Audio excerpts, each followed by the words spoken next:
जय श्री जगन्नाथ बंधु मैंने समस्त शुभ सकाळ बंधु मैंने जीवन में बापा माँ संघर्ष कर तुमको छोट बड़ मनुष्य करवा केते कष्ट से कथा तुम बापा माँ हेले भी जापर बंधु मैंने बापा और माँ न खाई न पी छोट बड़ू बड़ मनुष्य करने जो कष्ट जो प्रयास जो जंत्रणा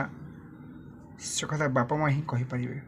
आज तुम छोट बड़ हो गला बड़ मनुष्य होगला से समय जंत्रणा को आप भूली जाउछंती ठीक करूना आपन जो छोट थिले चली पार नथिले ठीक से खाई पार नथिले आपन को केते कष्ट जंत्रणा सही से जीवन प्रत्येक समय कष्ट सही जंत्रणा सही तुमको बड़ मनुष्य करथंती किंतु आज जो तुम बड़ मनुष्य होगल निज मुंड को हाथ पाईगला सबू कर जानी पार से कष्ट को तुम केमती भूली जाउछ ना बंधु माने जीवन प्रत्येक मुहूर्त आपण जो समस्या दे गति कर छोट बड़ होती चिंता करंतु बापा माँ आपण केते कष्ट और परिश्रम करछंती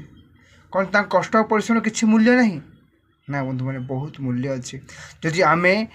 तांको कथा मानिबा सम्मान करवा बुझी पार दुख सुख भाग नवा और सबु समय पूजा करवा से